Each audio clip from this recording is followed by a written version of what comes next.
All right, welcome to this month's edition of Firefighting Fridays. I'm Jeff Diederich with Jeff Shupe in Strategic Fire Training. We're here today to talk about engine company strategies and tactics. We're going to get down to some of the brass tacks of engine company ops. We got Jeff, Micah, Jerry, John, and Chad joining us for the quick hour here. So let's get right to it. Shupe, where are we starting tonight? Where's our strategies and tactics conversation going to go? Well, first of all, let's go with the definition of strategy and then break it down to tactics after that. So I'll throw it out, and then if you guys have anything to add to it, feel free to add at that time.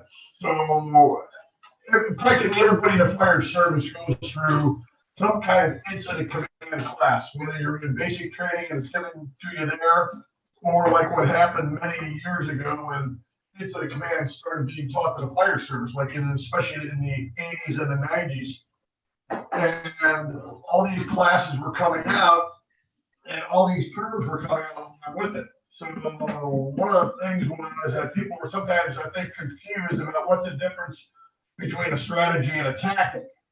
So I would say I'd like to start off by going over a strategy is like an overall game plan.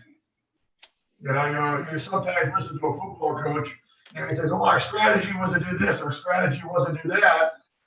And that's the same thing that applies to a fire service. We get a fire going, let's set a store in the middle of a row and there's apartments above, you got buildings on each side. Well, you got to take a look at the overall strategy. And when people hear the word strategy, they think, "Oh, okay, it's the overall plan." What gets us to that strategy? And I think a very simple way of looking at it, because these are some of the highlights that used to be taught when incident command was coming around, was that you had to look at your incident priorities. And everyone knows the incident priorities are life safety, incident stabilization, property conservation in priority order. And another point of your strategy. Hey, Jeff, let me interrupt you real quick. Your audio is kind of shaky and you got a cat in the background there. All right. You want to start over? Yeah. No, we don't start over, but if you could just, move the feline. There you go. And then if you could just back off of the screen a little bit, your audio will probably be better.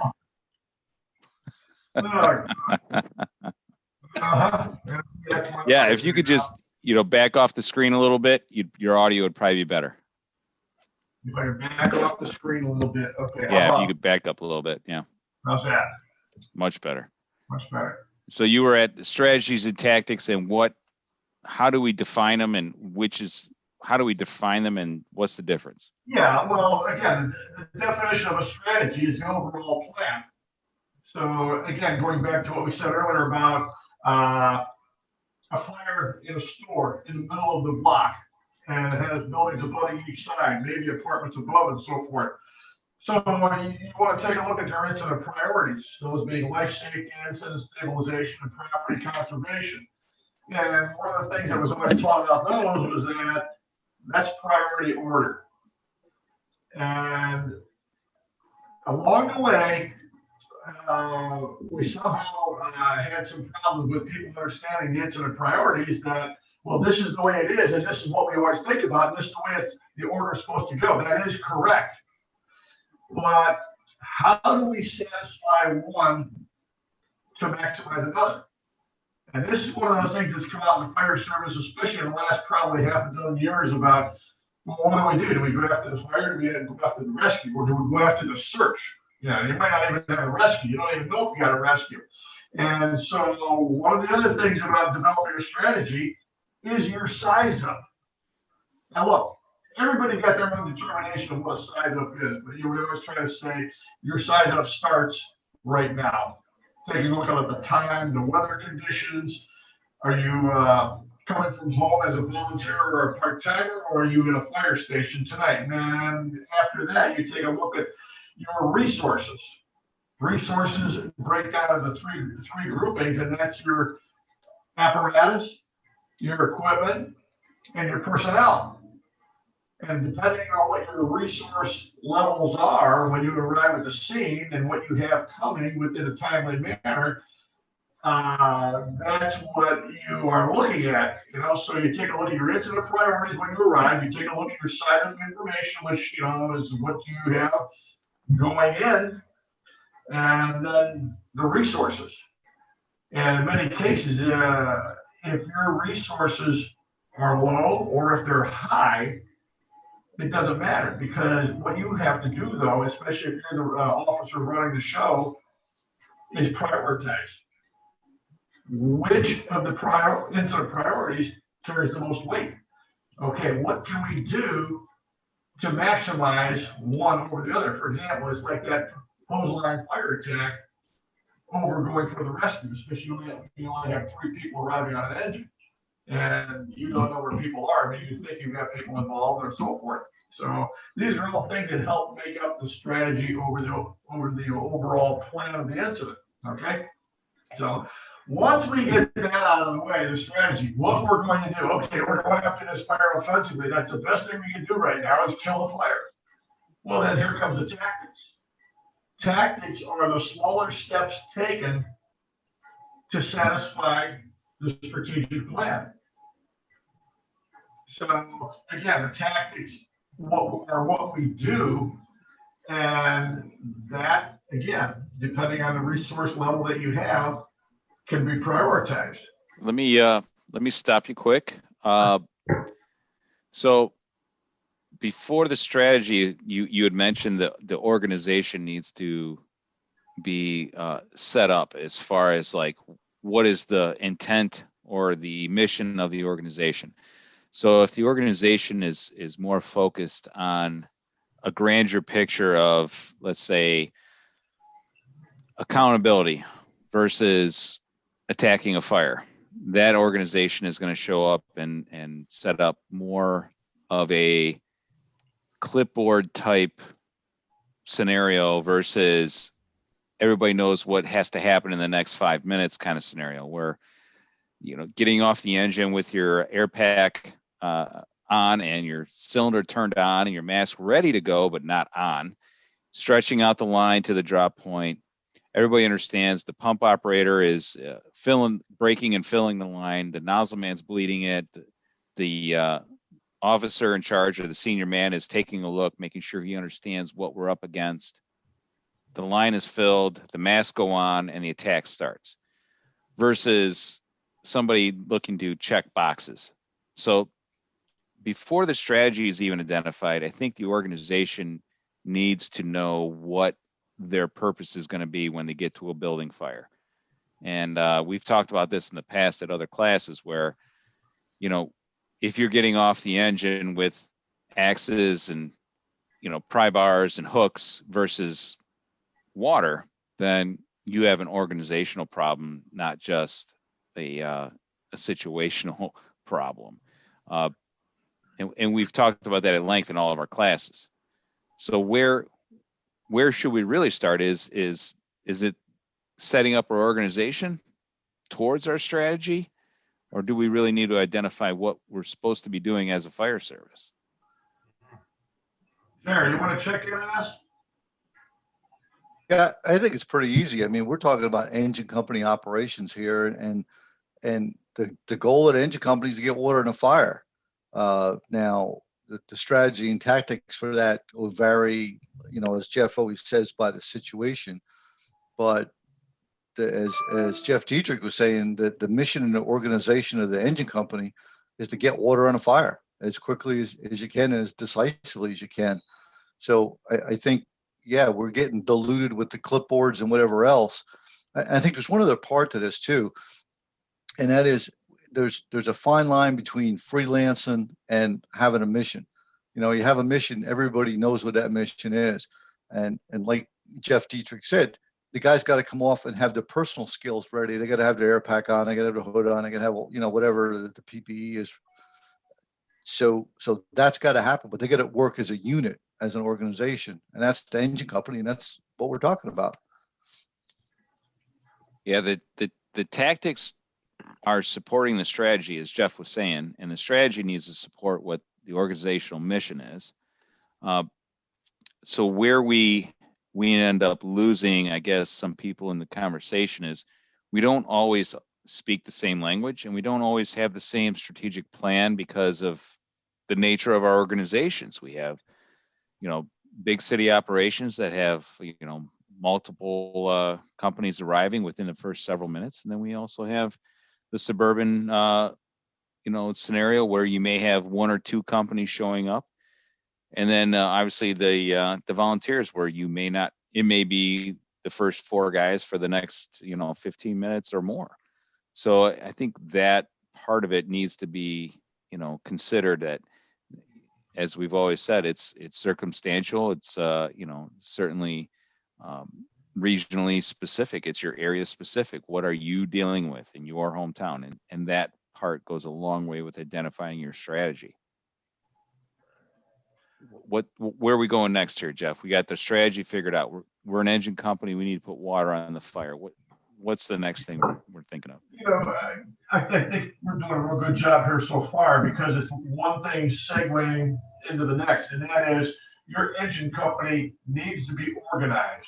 And that's got to be something that comes from the top. Every chief of every fire department has a responsibility to make sure that every member of that organization understands what is engine work, what is truck work, what does search and rescue consist of, and break down each one of those disciplines. So when it comes to engine work, and let's just say we have 3 or 4 people on an engine. If we have 3 people on an engine, there needs to be seating assignments. If we have 4 people on an engine, there needs to be seating assignments. And the reason for that is that, as you mentioned, we're getting away from this thing about where guys are just walking around the building looking for something to do, or the officer is got his clipboard, he's checking the boxes. That's not going to get the job done. What is going to get the job done is having an SOP that says the officer is responsible for the operation of the fire company, and on like what we used to do, our old SOPs, we broke our fires down into 2 categories, class 1 and class 2, when I was on the job. And class 1 called for the immediate application of water when there is a suspected life, or I forget how the other threat was defined, but class 2 fires were all other fires. So I was expected that when you were talking about, a certain structure fire or whatever, that first engine, they're going to be stretching a line. That's their job. So stretch a line and operate, in the early stages and so forth. And of course, that's what a fire department needs. Not that it has to follow what we have done, but you have to have some kind of plan. So regardless of, like we said before, whether you're volunteer, career, or whatever, when personnel jump on an apparatus and it's equipped as an engine, it should be expected to operate as an engine when it gets to that fire. And it's not up for debate, or it shouldn't be up for debate anyhow. And Jeff, you and I were talking like this past weekend down in East Liverpool, Ohio, with those guys. And again, that's it. So a simple tactic for an engine at a bread and butter operation, let's just take a 2-story house, fire in the second floor. You got fire coming out of the A-B corner or the 1-2 corner of the house, however you identify it. 3 people on an engine arrive. And it's just a typical single family, maybe 24 by 40 structure. And what would you expect to do? We throw the question out, what would you want the fire department to do if that was your house? You want them to stretch a line, get it up there, and start squirting water in the fire. What's the best way to do it then? And that's another tactical consideration. Well, fires should be fought offensively until they can't be. How's that for a simple thing? Yeah, getting the line between, getting that nozzle between what is burning and what is not burning is the most efficient way to confine that fire, contain it, Right. And then extinguish it. So we were in East Liverpool. We were talking to those guys, and a couple of the things that were the aha moments were the pump operator needs to understand that he is not chained to the pump panel, that he's responsible for everything from the rig to the threshold of that front door. he has to be a part of that stretch. He cannot just assume that it, once the line comes out of the tray, all he's got to do is pull a lever and wheel up the RPMs to the appropriate pressure. He has to actively help make that stretch. I mean, he's got the water in the tank. He's got to use it. Then the nozzle man's got to make his approach into the building. The number 2 guy, senior man or officer, he's got to help with that stretch. You're not going to make 3 turns. So one guy's not going to make 3 turns through a house with a charged hose line. It's just not going to happen. You need that help. The part of that strategy needs to be that's going to be a working officer. He's going to be towards the front making decisions where that hazardous environment is. I mean, that's just has to happen. He can't be outside, checking boxes. He's got to be helping with the stretch. Where am I at here, Chad? Am I close? Are we talking the same language down there in Texas? Yes, sir. And it's something that I always try. I'm still on my rookie officer year. And, I've worked harder actually as an officer than I think I ever did as a nozzleman, trying to be a working officer and being able to back up the guys with hose. And, it doesn't mean I'm right on their back all the time. I may drop back 5 to 10 feet from them, but I'm always in contact with them.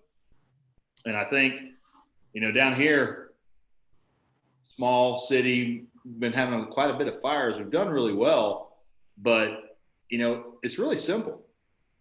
Get water on the engine, get water on the fire fast, get it off the engine, get it onto the fire. It's going to make everything better. And I know that's really cliche to say, but it really does. And there's a lot of problems you don't have to worry about if the fire goes out. That's just it. I mean, when we were out rolling out the class, we try to really put it into them that we all have a part on this. There's nobody standing here watching the others work. We all have to get our hands in it initially as an engine company. Super important in all scenarios, whether it's basement, main floor, second floor, attic fire. If it's a single family dwelling and first arriving engine, you have the ability usually to make a huge difference in that first 5 minutes, and it takes everybody. Jeff, I think sometimes it's real easy to major on the minors and get sidetracked from what you need to do. Right. But it's overwhelming, especially on a 3-man engine company. Is my driver, I'm lucky I have a 1,000-gallon tank. I'm not too worried about him having enough time to make a water connect, get a Hydeman. But it's so easy to get focused in all the other stuff, the radio communications and all the other stuff that you have to do. If you can just slow down and focus on what's going to hurt those people the most, the fire. Let's stop it quickly. Yeah. Am I off base here, guys? Or? Yeah, that seems, you're tracking, and I want to pitch this to John. How is it that so many fire departments are focused on supply side versus attack side? Cleveland has not, as far as I understand, Cleveland has not had that issue where they've always been attacking the fire from the tank water. What is it about the culture of some fire departments where they've always got it? They've always gone like, hey, we have a water tank, we're going to use it. It seems, I guess, step one for most people, but pretty far away for others. So how do we? I guess it's proof in concept when you see a busy city going to multiple fires, and they make it work. They use that attack line. What can you tell us about some of the apps there? We've gone out and done a lot of training, and we make it work. We do it with a simple hose lay, hose bed.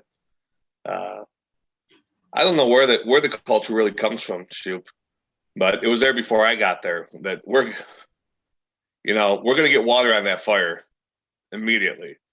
And I tell the guys, we're really good at it. That 1 3/4 line off the back, we're quick. We get water. Most houses, I mean, if it's a 1 or 2 room, we only go with 500 gallons, Chad. And I still feel confident with 500 gallons. If we don't knock that fire completely out, we got most of it. And we're lucky because we have hydrants every couple hundred feet. So water supply is not a big deal. We're not looking to have 12,000 gallons of water there in 10 minutes or whatever. Yeah. So I'm not really sure where it came from. It was way before me, but the guys are really focused on it. I think we're really good at it. I tell you, it from somebody who works in the area, you know, obviously Cleveland dominates the fire culture here in Northern Ohio, and for good reason, because they've been doing it longer and with more, I guess they've been doing it more and every day versus most of us out here in the burbs. And it's like, well, it's a good learning place to see how it's done. Like Shupe has said in the past, firefighting is a numbers game. You know, you need to put the numbers, you need to put the boots on the property to make it happen. And if you can get half a dozen motivated men there with 500 gallons of water, you're going to get most of these residential fires done. Yeah, and we don't always do good at it. You know, we have fires that are good and some not so good. You know, the buildings are different. You know, the crews are different. The weather conditions are different. You know, Yep. I mean, there's so many variables. You know? And you don't need a whole, you know, you need one guy or maybe, you know, we ride with four. So if you have one guy not pulling his weight or something, and it changes the whole dynamic of the fire. So, Sure. Or the officer's decisions. You know, Shupe talked about stop from the moment the alarm goes off. You know, a decision that's made on scene or en route changes the whole thing. I mean, we get water at that fire quick. You know, we go home quick. And when we struggle with that, we're there a long time. So, John and Jeff, Cleveland, is that something that's put into y'all from the day y'all go to the academy? John, you're in the academy right now. I mean, we're wondering, it was there before you got there, but it was one of the first things you learned, correct? Yeah. And I still push it. I still push it with the guys, the other instructors I work with, and people I do the training with. I bring it up all the time. And as a matter of fact, that's going to be one of our drills we're going to be doing at our academy, is just having companies roll in and pull a line and get water. And we're going to time them and see how quick they can do it. The more you do it, the better you get at it. If you don't go to a fire for a while and then you have that first fire, not usually that good. You have a fire in the morning, that second fire you have that day goes a lot better. Yeah, 2 fires a day. Okay. Thanks for contributing, John. Yeah.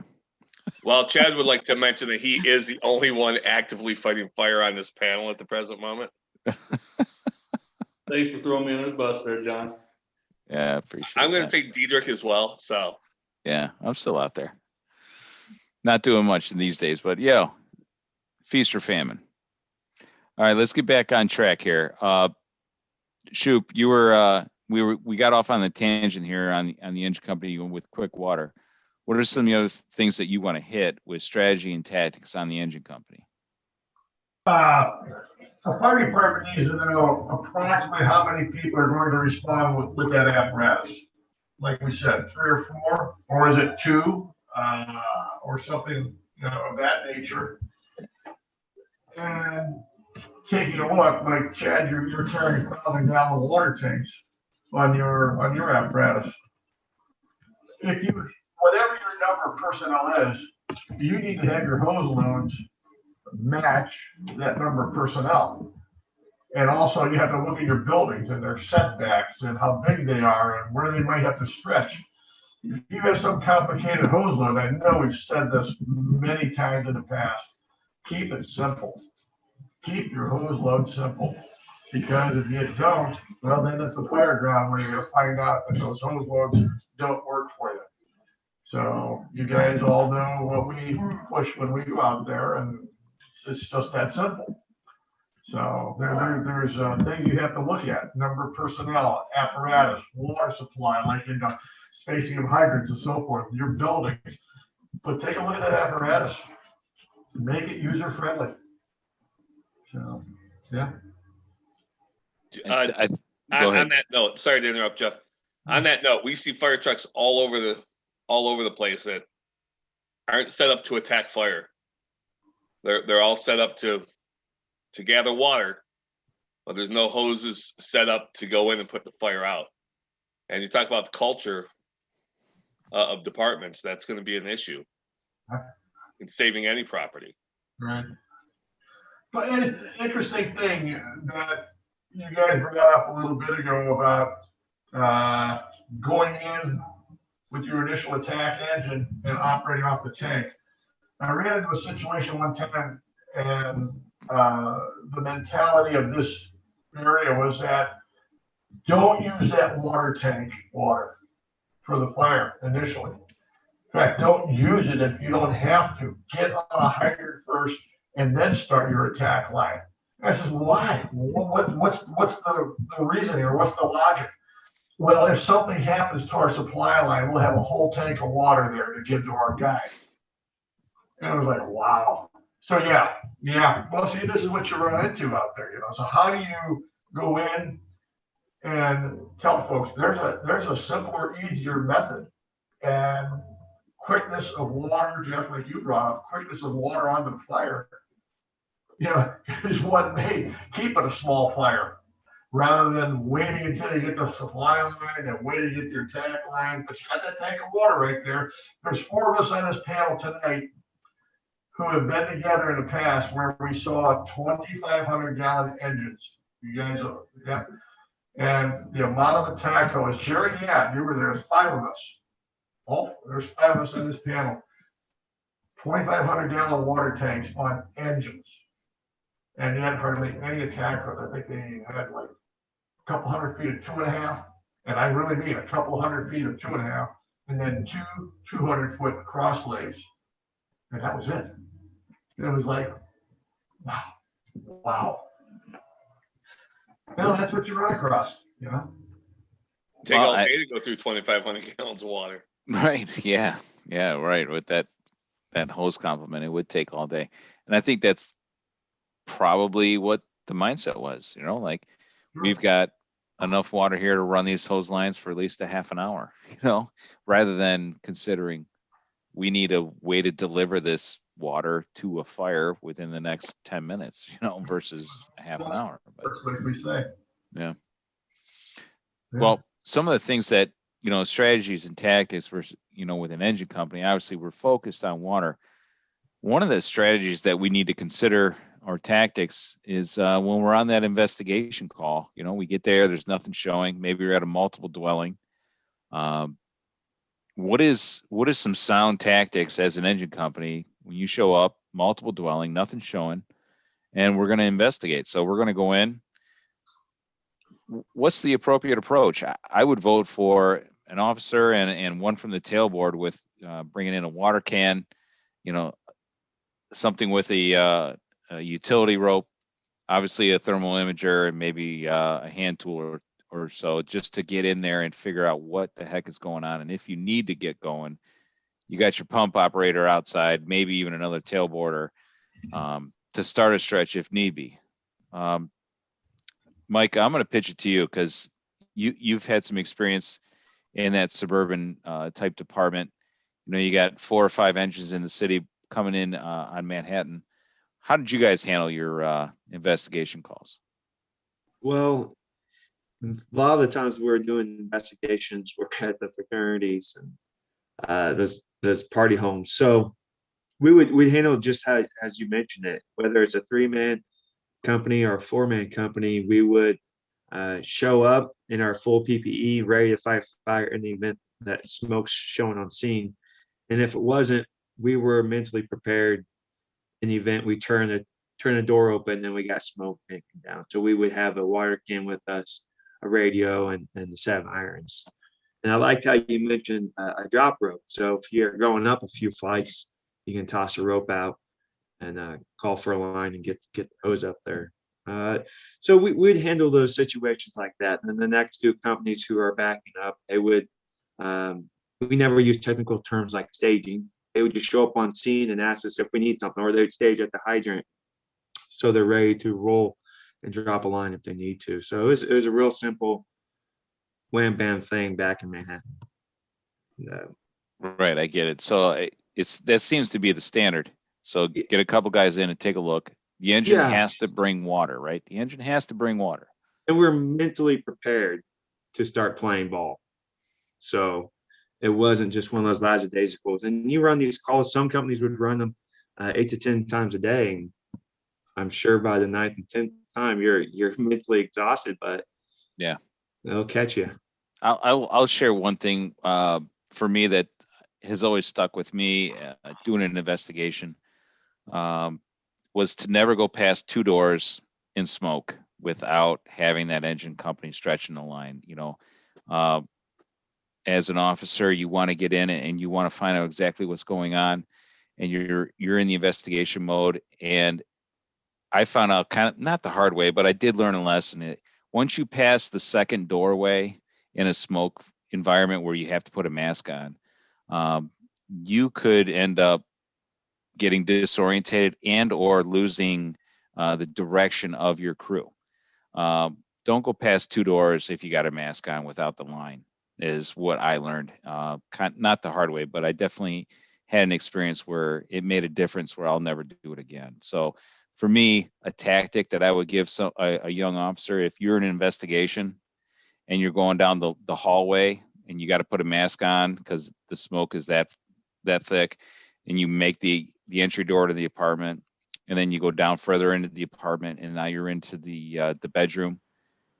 You need to make sure that that line is 1 door behind you and not 2 doors, because those doors may close despite the chalks. Residents may or may not kick those chalks out of the way as they're trying to get in or out down the hallway. So you got to make sure that your crew you're accountable to yourself and your crew, and you got to make sure that they're right there with you. So if you got something going, don't go past 2 doors with your mask on without that line. I think that makes good sense. Jerry, how's that sound to you? Does it sound like I learned my lesson there? Yeah, it sounds good.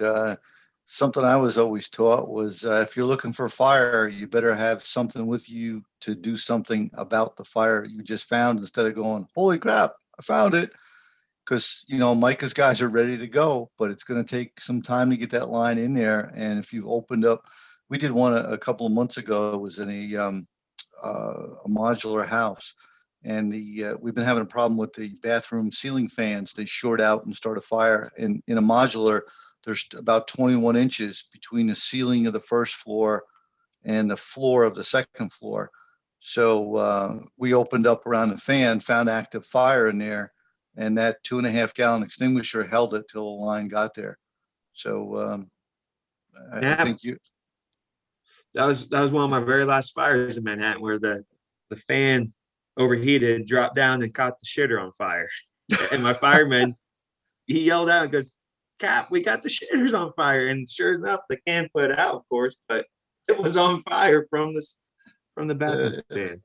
Yeah, well, like if it's a modular home, there's that void space in there, and that fire can go to hell in a handbasket fast. So if you're looking for fire, you better have at least a little bit of something to put it out with.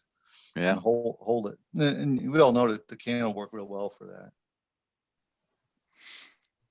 Let's share one more little nugget per se is when it comes to void spaces. Everybody's familiar with the split levels or the raised ranches. I'm not sure what you guys call them by you, but you come in through a door. There's the split stairs. There's stairs up and there's stairs down.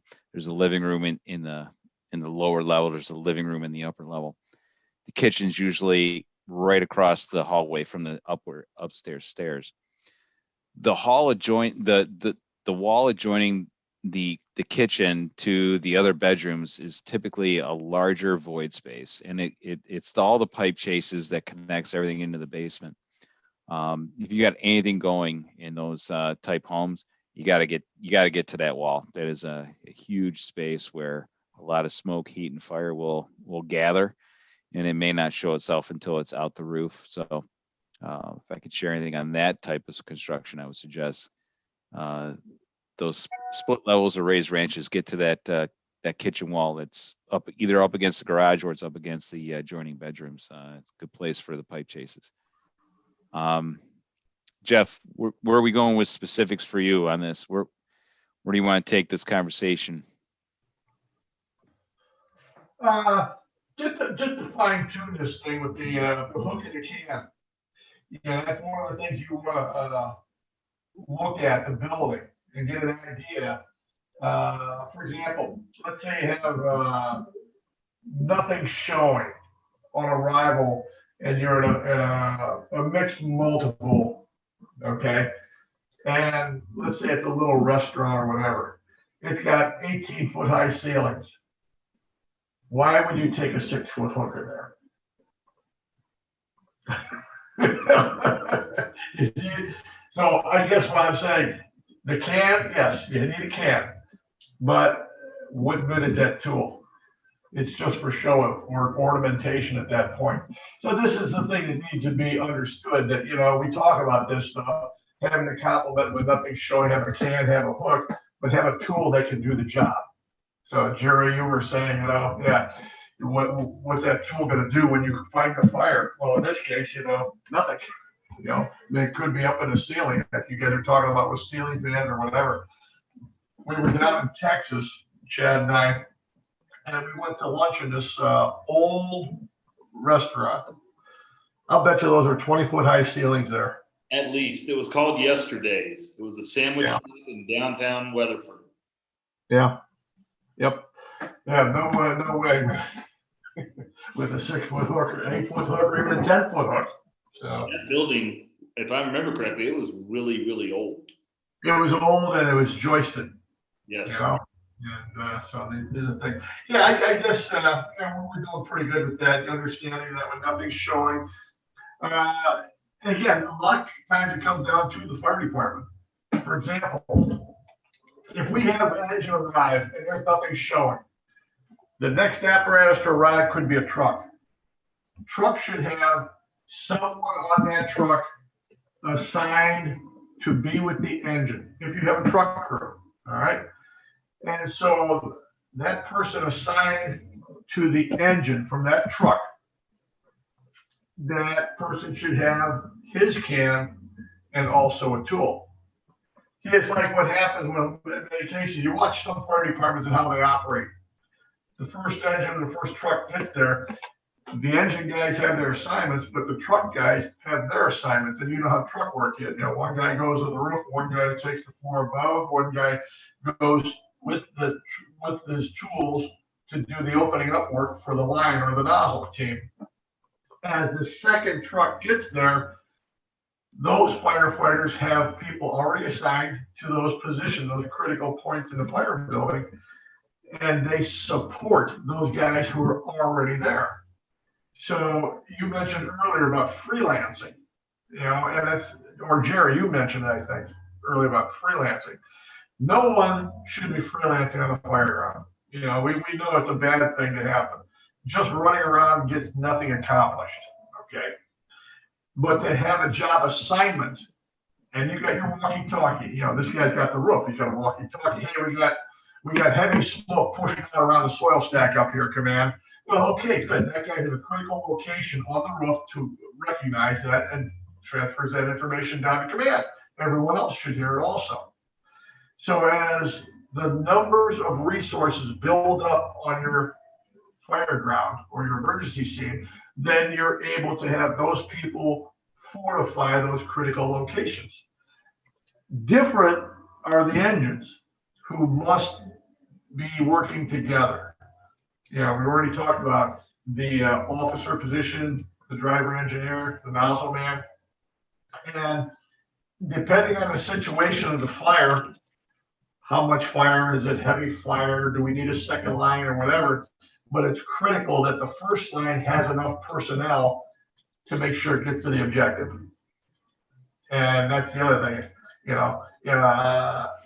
again, Jerry, everybody. And I just had a conversation with someone today about this down in Texas, about smaller, why would you take as much water into battle with you as you can. Jerry and Chris Flatley had the greatest thing, I thought. 15, 16, 180, 185 gallons a minute, if you only need 90 gallons of water, just shut it off in 30 seconds or whatever, but at least you got that much water with you should things turn to shit. And that's what we have to realize. So to do that, to get that nozzle to the fire, to get that water on the fire, to get it out quickly, as someone said earlier, and try to, knock it out and take care of it quickly. That's what we need to do. Work together as a team on the engine. So Yeah, teamwork is what makes it happen. Absolutely. So we've talked about investigations. We've talked about multiple dwellings. Single family dwelling fires are something that we earn our bread and butter on that. I mean, single room fires, it doesn't take much if we're there in the first 5-10 minutes of alarm. Where things get a little, I guess, sticky is that Main Street fire. We got the iconic downtown area, 2, 3, 4-story construction, and we've got a fire in the heart of our town, the identity of the town. How do we make that go a lot better as an engine company? I mean, we got to be super cautious yet super aggressive. Jerry, going after the Main Street fire, what's one of your 1, 2, 3 priorities on something like that? I think it's even a lot before that. It's, like you said, Jeff, we go to house fires all the time. That's where we see most of our fire. It's just where they occur. So we got to be really careful that we're not trying to apply a house fire strategy and tactics to Main Street or to the industrial building or to the apartment complex. It's different. So I think, and we kind of fell into this trap in this discussion. The house fire is different than the industrial fire or the Main Street fire from the engine company's perspective. Are you going to stretch 1 3/4 inches into an industrial or a commercial building? No, you're going to stretch 2.5 or 2-inch line or something bigger. So I think it's important to make that distinction. And Micah said it before, we're mentally ready to stretch. Well, you got to be mentally ready to stretch something different at a different kind of building. So one size doesn't fit all. And as Shupe says, it's situational. So especially for the engine company, it's very situational. And I don't know if that's where you wanted to go with that, Jeff, but I thought it was important to make that distinction. Yeah, I that's where I'm hoping that this goes. I mean, we cover the bread and butter because it's worth covering, right? But when we get the once in a while fire, that's where we have to fall back on principles. If we're looking at a bigger building with a deeper seated fire, we need to plan accordingly. We need to follow that adult acronym. That's gone by the wayside, has it not, Jerry? Adults. Yeah, it really has. We don't talk too much about that anymore. But again, it's just so easy to slide back into that one size fits all. And you ask about the Main Street fire. It's the same priorities that Shupe talked about before, life safety. Maybe that 1 3/4 does go to the residential area up above because it's quick and get it up there to make that life safety issue. Obviously, if you got heavy fire in the first floor, you're not going to pull it 1 3/4. You ought to be pulling a bigger line, or maybe even giving it a blast from the deck on to get it knocked down. Again, depends on the situation, but I think that the key is you need to think about it different. I mean, we could argue strategy and tactics, where the line goes and what size and all that, but the key is you got to recognize it's different. Right. All right. Chad, I know you got to bounce here quick, but could you weigh in a little bit on how your department has considered the larger Main Street fire versus your bread and butter house fire? How are things going down there in South America when it's considering something other than the bread and butter? So our bread and butter, we do not have a lot of houses. Our houses are mega houses, and those are pretty much going to be a 2.5 just to get there, and then maybe reduce down to 1 3/4 and put a big hit on it with a 2.5. We do have one area. Most of ours are all 5-story apartment buildings.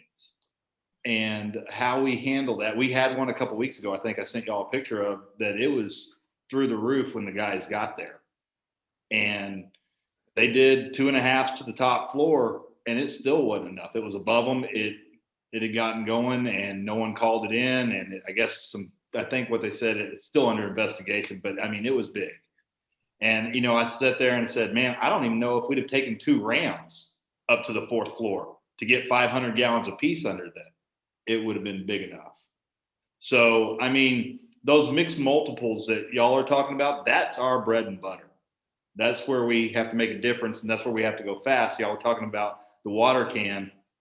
A lot of times on my engine, I have a 50-foot rope attached to my water can because I'm going up with a water can if I have nothing showing. And if it turns out to be showing, I am dropping that rope about 2 apartments down and pulling my line up that way. Thank you, Diederich and Mr. Shupe, for teaching me that tactic in Chesapeake, Maryland, because it's my go-to now. Because I'm up and a standpipe, we were doing standpipe operations today. Some of these standpipes take 10 to 12 minutes to get water in them for us, if we're lucky enough to find the standpipe. These things are huge. You know, Shupe saw them a couple weeks ago. Our apartment buildings are huge down here. So as long as it's less than 5 stories, which is what we live in, you know, you just have to know what is going to be your bread and butter, what's in your district, and figure out what's going to work for that fire. Yeah. And what are you going to do when, you know, what are you going to do when the standpipe bursts in case we get that Arctic front that y'all gave us a couple months ago? Right. And we just had snow and slush here on Sunday. Yeah, it was snowing here on Sunday. Yeah, I saw that. Happy Mother's Day, guys. I asked John if he could come get his weather back today, and he said no, because it's in the 50s today. Don't like it. Oh, boo-hoo. Yeah. Okay. That's shorts weather. Does that answer your question, Jeff? I mean, you have to know what your bread and butter is. I don't have a lot of houses in my district. Right. Okay. Yeah. I mean, it makes sense. If you're tooled up for what's in your first due, that makes sense. You know, and this is what we always talk about. It's circumstantial and regional specific. You know, it's geographical. It really is. That's why the fire service is always arguing. You know, right? Because what works over there does not work over here. There's a reason for it. You know. Right. Yeah. All right, Jeff. What do you got? What do you got on the whiteboard over there behind you? What I've got is a row of buildings, and for a lot of places in the United States, this is kind of typical. It's where the older buildings butt up against each other, and they've got a couple of various height buildings. But like the place we were at this past weekend, this is their downtown, man. You know, I told Jeff when we went down there, you know, I remember this place from many years ago. And these guys down there, they got a heck of a potential with these older buildings. So what I've got here is a couple of these buildings, like a city block. And this purple line here represents the cop-off space. So when you have buildings butted up against each other and they're older buildings like that, these are all things that, you know, warrant special attention, especially when you have a working fire in one of these structures. And I'm talking about an appreciable amount of fire too. So what we've got here, we got a fire in the second floor, and it's just starting to come through the roof of that 2-story middle of the block. And can everybody see it? Okay, you see how I put the direction of the wind. And when I was a young student taking fire tech courses, we had a tremendous instructor, an old retired, or well, you know, old Cleveland battalion chief, who knew Warren Kimball and wrote a nice paragraph in the back of, I think it was Fire Tech 2, you know, complimenting him on the publishing of the book. I think it was Fire Tech 2. But anyway, Fire Tech 1, Fire Tech 2 was published by Warren Kimball many, many years ago.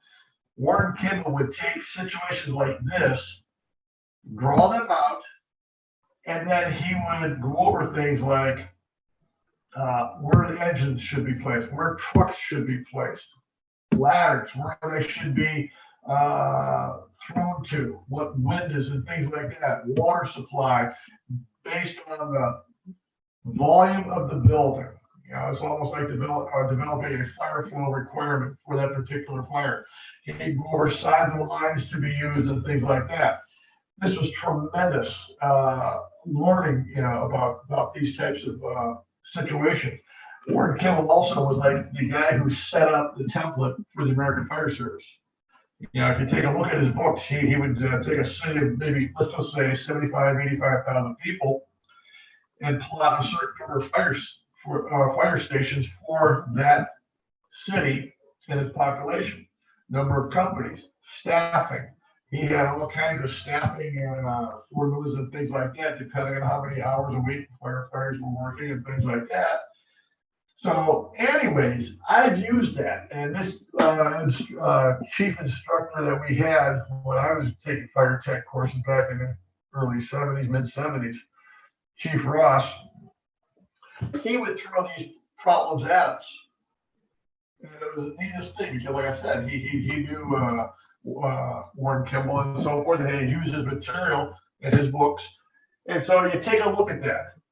We're also going to plug in Emmanuel Freed tonight, too. We're going to talk about locate, confine, extinguish. And this is the thing about what we see, modern firefighting.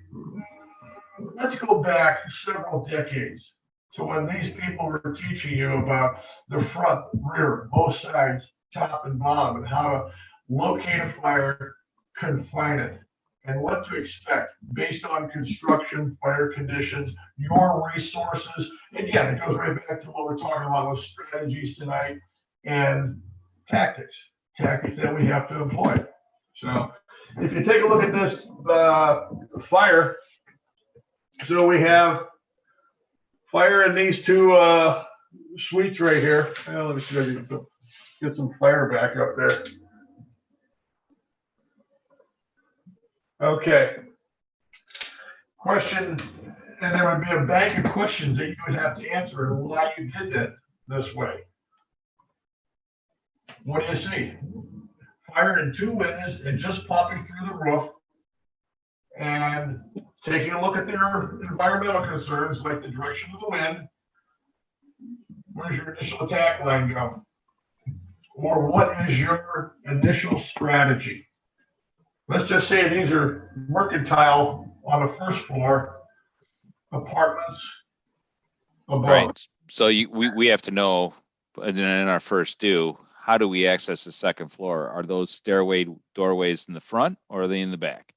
And then the next thing is to say, thank God for two windows open. Whether you're engine or truck man, you're thinking, all right, we can get a line in pretty far in on this fire. It's already vented. So we're going to get right in after it.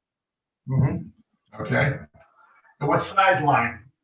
What would be your choice of line initially for this fire? My choice would be a 2-inch line, but that's fire department specific. I mean, some guys they're going to default to that 1 3/4 because they know they got at least 4 or 5 turns to get to that fire.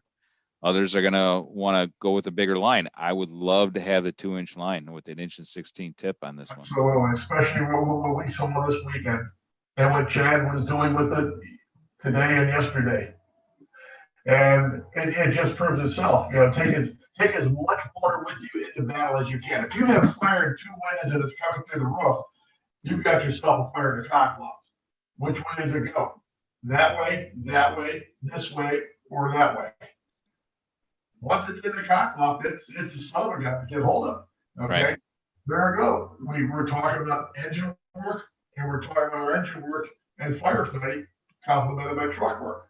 Yeah, if you're one of the departments that's handicapped by a 150 gallons per minute or less 1 3/4 line, you might want to go with either some kind of like a 2.5 or a ram, and blast that fire from the sidewalk, honestly, because you're never gonna get a headway on that kind of constructed building with that kind of fire in 2 or more areas. A cockloft and 2 suites. I mean, that's a legitimate long spreading fire with a deep seat. Hey, another thing. Yeah, I'm sorry. I was gonna say another thing we have to consider is the rear of the building. A lot of these are built in cities, and there's elevation differences on the back.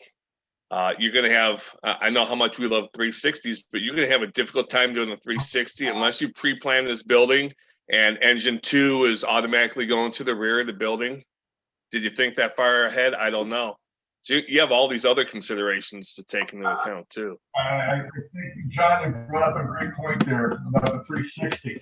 You say that I know there's people who think nothing can happen until the 360 is completed. You're trying to do a 360 in this one? Fast moving fire? Occupied or what? How do we know? If you got 3 people on an engine, who's going to do that when we need to be getting a line of water and a flyer? Question: if there was a sprinkler system in this building with that much fire, what would it be doing? Throw in the water.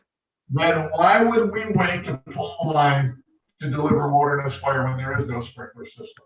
It's all in the name of safety, Jeff. I see. Okay. Very good. All right, let's bring it back in. Okay, John, thanks. Hey, Jeff, I don't want to throw this out there, but I mean, I may be wrong. If we're talking about one of those departments that don't have a high capability inch and 3/4, Shupe, is this something we think about deck gunning from the outside real quick? Yeah, just to slow it down. Yeah, absolutely. Or the ramp. John, you mentioned ramp? Yeah, Jeff? Jeff did. Yeah, I mentioned it. Yeah, Absolutely. it's a game changer. It's a game changer. Yeah. That's coming in is 10, 12 minutes away or something like that. Oh my God. Where is this fire going to be in, 3, 4, 5, 6 minutes or whatever, if we don't get water on this thing to slow it down or do as much as we can to kill it? Chad, the deck gun's a really good idea. Like you said, we only carry 500 gallons, but if we go to that fire, we throw 500 gallons through those 2 windows. Sure, we're not going to knock the fire completely down, but we're going to slow it down a lot. You guys have 1,000 gallons. You can do even more damage. Is that something you want to think about? Let's empty our tank, put all of our water into the building, and then refill while we're doing that. He's making the connection. Let's go. Just remember that these decisions have big consequences. You're pushing water in from the outside like that. You're going to move a lot of air, water, and things, people, anything that's in front of that hose stream is going to be moved catastrophically. So let's not make that plan A. We want interior attack on this, but we're talking about people that have an ineffective interior line as their go-to. All right, that's where we're at with that. So just so Jeff, we're clear, we're not. Or if you know your buildings and you know that those are unoccupied spaces or something like that. Okay. Sure, if there's people living up there, or is it offices up there, and it's nighttime and you don't suspect anyone would be in there, and it's unlivable or they're gone already if it's that much fire up there. I get it. I just wanted to. You're right. You have to take all that into account. Yeah, I just want to make sure that we're all talking about. We're not on a blanket advocation for No. master streams on a 2-room fire. But there are departments out there that maybe need to think about that because they don't really have that option. They have an automatic nozzle on an 1.5-inch line in their cross lay. This fire is going to kick their ass in that setup. So they should probably be thinking going big. Hey, Jeff, I think there's a one key thing we missed here, and that's a quick interior size up. If those stairs are where Jeff Shupe pointed out they are, get inside, get a quick look. If grandma and grandpa are standing at the top of the stairs, I agree with you. Putting that gun in the window probably isn't going to be good for them. But at the same token, if you get up there and you see it's like a warehouse or it's vacant or whatever it is, sure, douche it from the outside. But I think that quick, we're not going to do 360 because it's going to be almost impossible. But that quick look inside before you commit to a strategy and tactics, especially with the water, if you got limited water, I think that quick look inside is really important.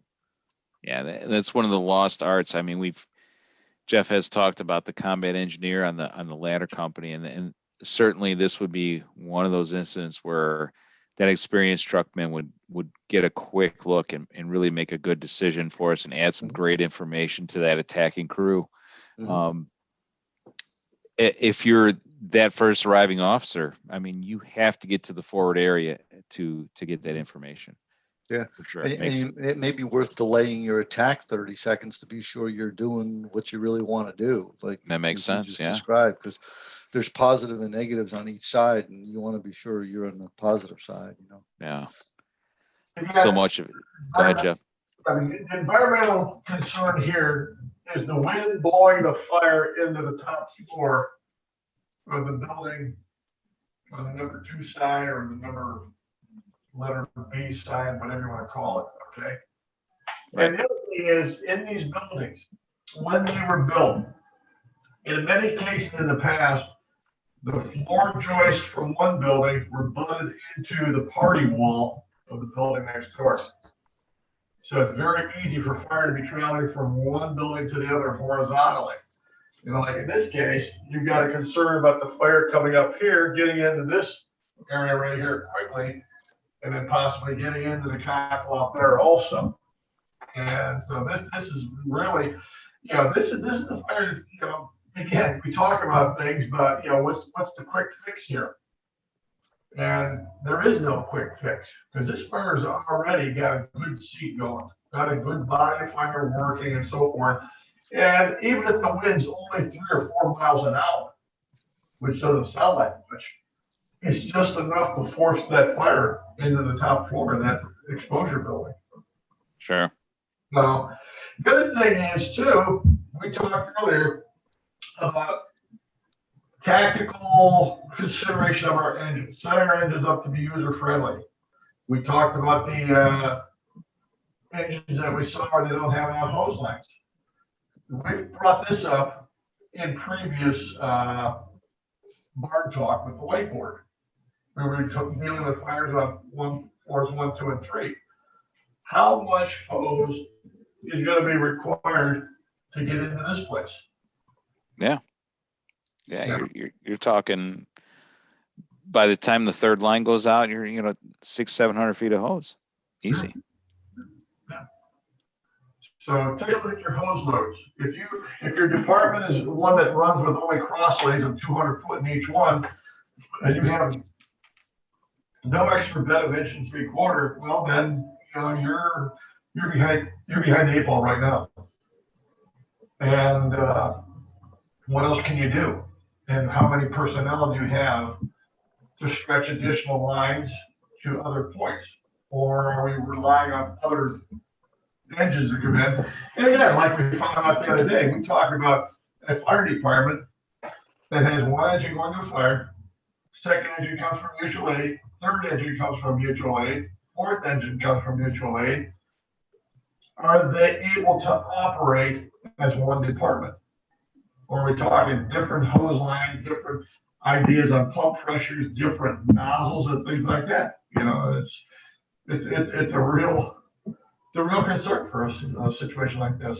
Yeah, and that's why most Main Street fires go terribly wrong. I mean, if you have a different philosophy from town to town, and then to make things worse, not only different philosophy, but a different equipment setup. You may have one company that's interested in setup for interior attack, and another one that's more supply side dominated. You're just not going to get that teamwork you need to make this numbers game go the way you want it. No. Okay.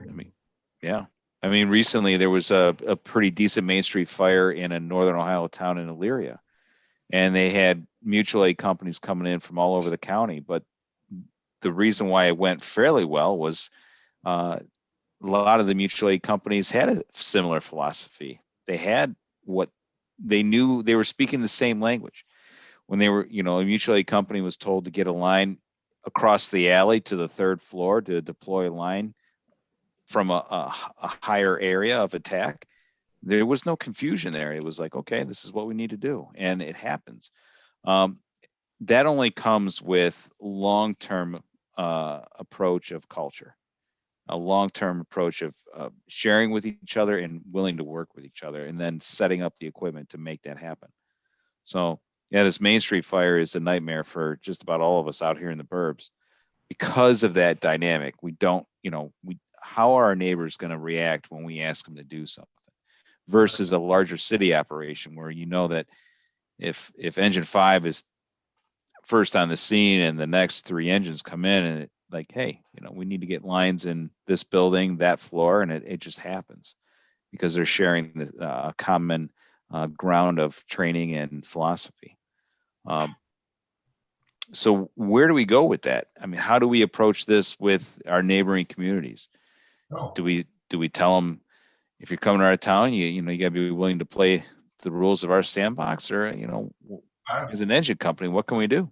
I would expect that. Jerry? Yeah, Jeff, I'm not sure what to say about that. Yeah, obviously it's better if there's a uniform plan.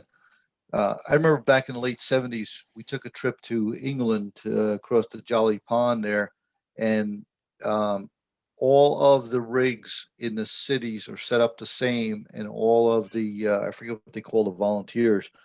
Um, all of those rigs are set up exactly the same, and that came from the Second World War when the Germans were burning down the cities, and they guys had to work together and had to have one plan. So, Jeff, I think your idea of having one game plan, I mean, it's critical. I'm just thinking of a sports analogy. If you're not on the same wavelength as your team members, you probably don't win the game. Right. Yeah. Where else can we go for this for tactics and strategies, Jeff? We've talked about the Main Street fire. We've hit investigations on multiple dwellings. Mind if I pick your brain on basement fires and single family dwellings? For me as a company officer, and when I hear basement fire, my next question is it a walkout or is it not? If it's a walkout basement, I've got options. If it's not a walkout basement and it's a true basement fire, yeah, you go ahead there. Yeah. If it's not a walkout basement, then we've really got to adjust our plan accordingly to the building, to who's going to be fighting the fire and what we're going to be fighting the fire with. Biggest concern here, obviously, is in a basement fire is you're essentially going down the throat, through the chimney in to fight the fire. And if this thing has a chance to vent itself, we could be in big trouble. So with all that in consideration, what are some strategies and tactics that we could look at in attacking a fire? Walkout basement versus one that is not. Almost they can do a cellar fire. Where would you start, Jerry, while he's up on the whiteboard here? Well, I think it goes back to Jeff's priorities. If there's no life safety, right? If we don't have to get in to make a rescue as an engine company or support the rescue as an engine company, the next question is how can we get water on that fire the quickest way possible? And what we were always taught, guys, kind of our generation, was you got to go down, you got to crawl down the chimney. I think there's some value of taking out the cellar windows, like if you're in a house, taking out the basement windows and getting water on the fire. You can get decisive amounts of water directly on the fire. Now, typically in a house, there's windows on a couple of different sides. So if you get a quick knockdown, that's one option. Like you said, Jeff, if it's a walkout, obviously you want to walk in and you're fighting a fire on the same level. We did a fire about a year ago now. It was a straight ranch, good basement fire going. The garage was underneath the right side of the front of the house. The guys were trying to get the line down the stairs. We took the second line in through the garage, made the left through the personnel door and put the fire out. And then the lieutenant that was with me said, just hang out here for a second. I'm going to go up the stairs and say hello to the guys that are trying to make their way down. And they were really good firemen on the first floor. The smoke was so bad and they could not find the door to the basement, let alone get the line in it. And we had already put the fire out. So I think what's important is just look at different options. Again, if life safety is not an issue, just get water in the fire as quick as you can. That's what we've said all along here, is that the engine company's job to deliver decisive amounts of water to that fire. Hey, and if you can do it through a window, do it through a window. I think oh, I'm sorry, Micah, you had something. Just a question I want to take a poll with everyone that's here. As a new fireman at a new department, and through this academy, we're using a very well-known book. It's a red cover book. Okay. And on the basement fires, it discusses if you have to make that attack, your only option is to go down through the interior stairs. This book is sharing with fellows having a fog pattern. Doesn't mention GPM, but a fog pattern to go down the stairs. So I want to hear what you guys address that. And the other thing I want to ask you guys, and I think I know the answer, is how, if you're on the nozzle, how are you going to go down those stairs? Because I've heard another group, a good group of friend of ours, the nozzle forward method of going downstairs. I've heard some other guys mention rolling down on their bellies as fast as they can, like a little kid, feet first, going down their bellies, feet first, holding on the nozzle, and then our method. Well, For all I those would, listeners, all those listeners out there, the new firefighter or the seasoned firefighter, going down the stairs is our only option. How are you going to address that on the nozzle? I was taught the baseball slide. You're on one hip. Typically, you want to try and go down on your left side so you don't turn the wheel off on your SCBA. And you want to have the hose line on the side that is going to end up facing the open area of the basement. So if you're going down the stairs and it's a right turn into the home or into the footprint of the home, you want the hose on your right side so that you can easily turn it and open it, and vice versa. If you're going down and the opening to the home is on your left, you want the hose line on your left. Waste no time at the top of the stairs all the way to the bottom of the stairs. You want to get down as quickly as you can. And as soon as you get to the bottom of the stairs, you want to start water. So the thing to consider is basement fires are experience driven. If anybody with any experience says this is a loser, then it's a loser because it's a basement fire and the fire has got a hold of the structure just by nature of how it's built. The fire is essentially already in the walls, it's in the structure. So the basement fire is one of those things where it's an experience driven thing, and be prepared to lose that one. And be prepared. I mean, it's one of those fires. It's that difficult. John, what do you got? I agree with you about going down. I go down the same way that you were talking. The baseball slide down. I would not go down on my stomach. I would not go head first. I wouldn't do any of that. And I agree with you. You're gonna have to make a call when you get there, whether it's worth going down there or not. Perfect. Running water in the stairs. I know that that is something that makes sense if you have a walkout basement and for some reason you have to go down the stairs, because the idea is if it vents and it's coming your way, you need to be able to somehow stop or reverse that pressure that's coming towards you. However, in this side of the world, it's 99% of the basement fires I've been to are down the stairs, and there is no walkout basement to make that attack. So rather than hit the leading edge of a fire that's venting, it's get down to the bottom as fast as you can and start water there. And if it looks like a loser, you're 9 to 13 steps away from that door that you came in. You got to, make that choice. For me, the worst part about being on a basement fire is not being the nozzle man. It's being that number 2 guy. Yeah. It's because, man, it seems like forever. You're up there and you're feeding the line down, and it's horrible. You're at the exhaust point, and your nozzle man's down there, and he probably thinks he's doing a great job, and maybe he is, but man, it don't feel like it, when you're up there. John, you remember talking about this at one time on the phone with you? No, help me out. When we had this discussion maybe a year ago, saying, "Hey, John, have you ever flowed water while going downstairs?" And you started going in your conversation, like your tones went off. Hey, hold on, I gotta go. And you call me back an hour later and say, "Hey, I just fought a basement fire. Guess what? I did not do." Loved it. These are the best. I love it. Flowing down the stairs is interesting. I mean, I guess I can get it from a certain perspective, but for us, I think it's more of a choice of whether or not this thing is going to be a winner or a loser off the bat. And before we give it back to Shupe, the fog pattern, just end it there. Yeah, I mean, you're taking a water powered fan.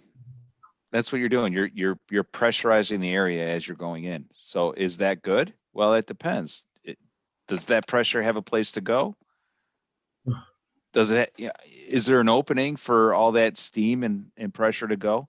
If Get there's right back not, over your head. if there's not, then it's coming back, and it's coming back with a vengeance. So I think What did that's what the did that part. what did that basement fire need? It needed air, and you just gave it a fog stream off an 1 3/4 will give you 10,000 cubic feet of air per minute, which is more than an electric smoke ejector is going to give you, an electric fan. So you've given that fire what it needs, and I like John Mateer just said, you can pressurize all you want, that shit's coming back after you. Yeah. And you just made the fire worse. FDNY did some tests about hose streams going down the basement, and what they actually found was, because that was their tactic, actually found is operating the stream down the stairs added air to the fire and actually made the fire hotter. Because how much of that water is getting on the fire? It's not. It's going to the bottom of the stairs until you get down there, like you said, and can direct the line to one side. That fire is getting worse. So is it safe to say that any water down the stairs is actually pushing air down the stairs? Well, yeah, because if you start operating that line, and if you have an 1 3/4, about 180 gallons a minute, you operate it in a circular pattern, you're going to move about 5,000 cubic feet of air per minute down that basement. And it's just going to light the basement up. And that's why you said, the guy at the top's going, holy crap, things aren't going so good up here. I think the idea of getting down to the basement and then open a line probably makes more sense than trying to flow water. What are you hitting? You're hitting the floor at the basement or the stairs, So. Right. All right, Shupe, we've been boxing you out. What do you got on this? Man, I like listening to you guys. Yeah, it's great. Well, again, typical of a 2-story frame structure, actually 2.5-story frame. And I've got a furnace there, and I also have a gas meter. And this is one of the concerns about basement fire. Jeff, why is it always got to be gas? If only somebody would write a book on gas emergencies. Thanks, Jerry. That way, so you're up. That's the thing about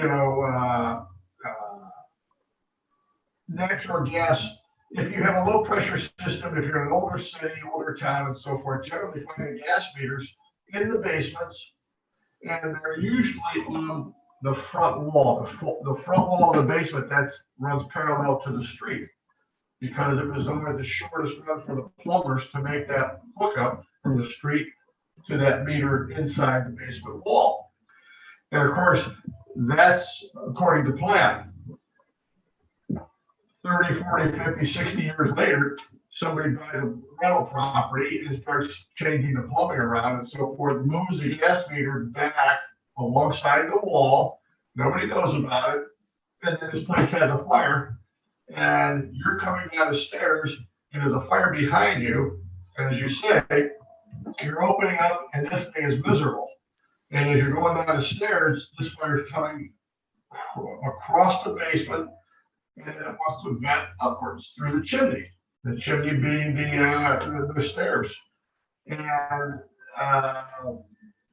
that's a real problem, because in many cases, we've seen basement fires, the smoke is so heavy, and one of the things they say is get down the stairs as quickly as you can and get down low to the basement floor. That's true, but it's very discomforting to do something like that, especially like you guys are talking about the chimney effect. But if you don't get to the gas meter, it continues to burn. If we throw streams around, and we had this, and I'm sure there's thousands of firemen who have experienced this in basement fire, you put the fire out and the gas meter's all burned away. So now you have free flowing gas. And then you have all those embers hanging around. So this gas is just waiting to build up to that right amount again to where it goes boom, and you got reignition. And so it can make for a very tough time in a basement fire situation. So the other thing is, and you hit on it earlier, you did a nice job of talking about that. Here's the stairways right here. In a basement, everything is above the stair, above the house. Okay, everything is above the basement.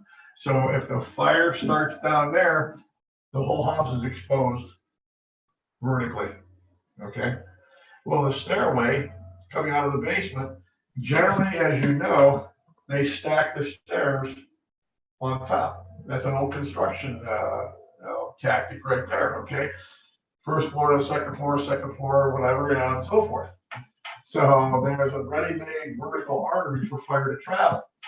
Take again older homes that have lath and plaster, and fire gets into those wall spaces, and it's right up in the second floor. And that's one of the things about a basement fire, how they can quickly spread through your vertical arteries. Jared, are you hearing me okay? Okay. So. Yeah, Jeff, I got you. Okay, all right. There you go. The other thing is the duct work of the furnace. Sometimes, as you know, the duct work goes from floor to floor. And it takes the heat, the smoke, and in some cases, if the fire is intense enough, it goes right up that way also. So, that's a hard thing about basement fires. You've got to get in there. Your engine tactically has to be set up to lay several attack lines if necessary. And of course, your guys have to have that sense of mind, or that mindset, I should say. Get in there and put out whatever visible fire you can, but open up the walls also. Here's where that whole thing is taught from your academy days. You got to feel the walls. Once you get the fire knocked down, the visible fire, they get those walls opened up. And check for both interior walls and exterior walls. You find ductwork. Well, go to where the ductwork is and see if the fire's using the ductwork space to travel from one floor to the other. So, and of course, you have the attic. Yeah, there's the attic right there. In many cases, you guys know, fires up in the attic on arrival.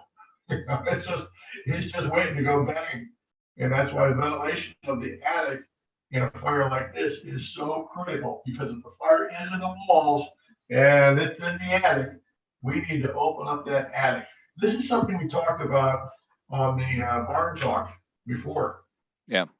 That was the other thing about wind concerns. Your strategy is, we're going after this fire offensively, but tactically, we got to lay several lines. One has got to go to the basement. One has got to go to the first floor, another one to the second floor, another one to the attic, or whatever the case may be. And everyone's got to hold their position. And we got to get these walls opened up. So we have to have this complement of tools in there to do that. We got to get the attic opened up and so forth. It's going to be labor intensive. And see, these are the things we have to look at. How many guys we have to get these jobs done? Yeah. I would add the two things. One is this particular basement fire scenario, the number of lines initially needed, or how many living spaces are above that basement. So if you have 1-2 floors plus an attic, that's a 3 or 4 line fire to begin with. Just right off the rip, just assume that has to happen. If you're in a multiple dwelling and that ground floor apartment's on fire, major concern would be auto exposure up out of the windows up into that next floor unit. Pipe chases are a huge concern, so you're going to need to be above that.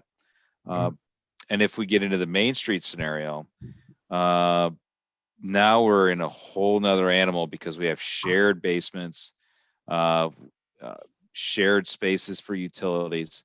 The cockloft is a major concern. As far as a basement attack goes, usually those stairs are in the back on that Main Street building. They're usually crap. Those stairs are terrible. Nobody likes to use them. There may be a conveyor belt next to the stairs. Just a bad scenario to work with. You got a good working fire in the basement. Identify that with your thermal imager. Consider whacking out that picture window shelf from the sidewalk. Maybe take that whole thing out, put that Bresnan nozzle on the end of a 2.5, lace it through a ground ladder and shove it down there. I mean, whatever it takes to get water down there, but do it from the most effective, safest area that you can.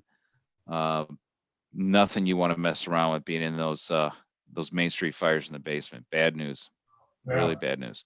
Well, that's the whole thing about, how many sides are there to this building? 6. There's 6 sides to any fire.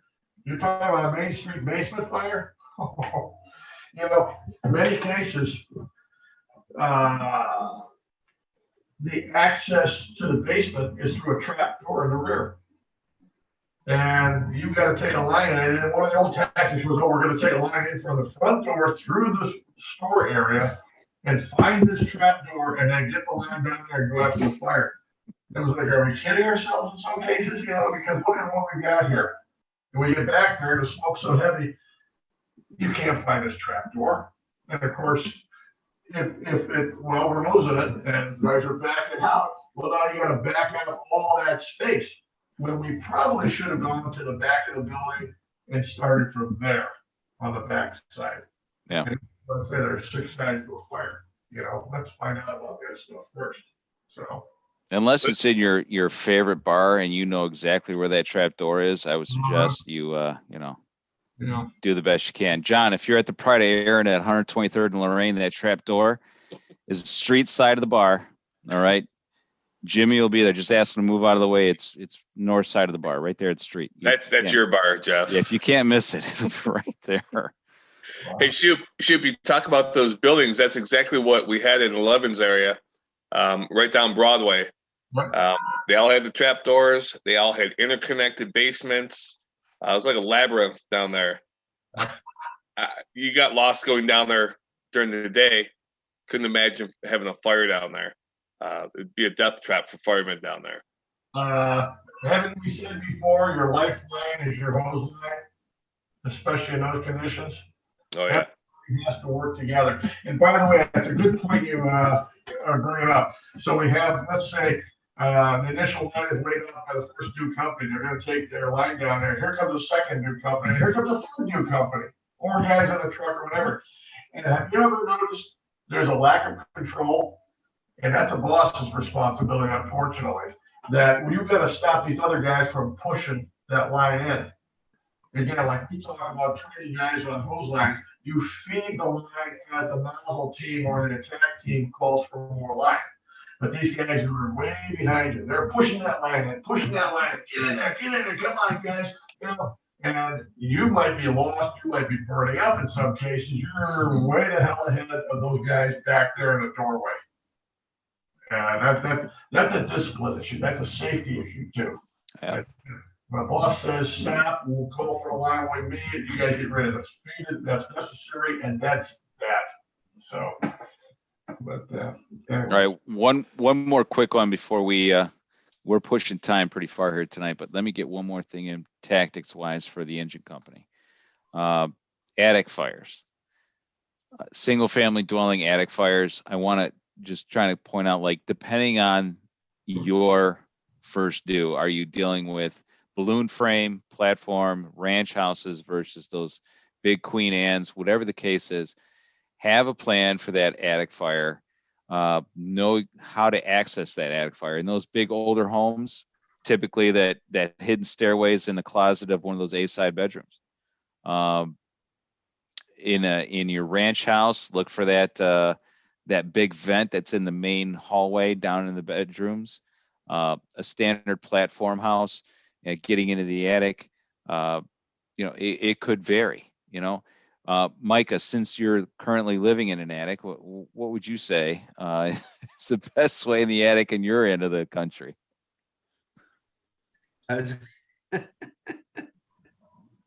Thanks, Steve. I know, I couldn't help myself. Sorry.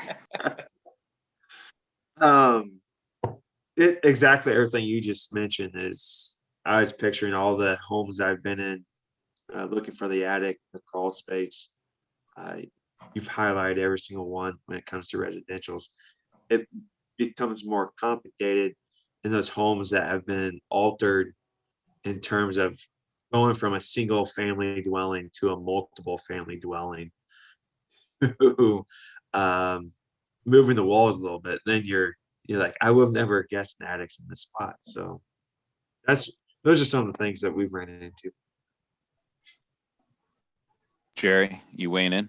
Yeah, real quick. To the 2.5-story wood frames that have a large attic by me, at least 50% are occupied. Most obviously illegally. We were in one a while ago where when you went up the attic stairs, because of the pitch of the roof, you could not stand up straight. You had to kind of like duck to get into the apartment in the attic. So right around your first 2 area at night, you'll see the blue screen from the TVs and the computers. You can obviously see the air conditioners in the windows. Real good clues that they're occupied. And it's scary. It's scary as hell. I mean, it's a confined space fire up there. Yeah. Yeah, you get the fire in the knee walls up there.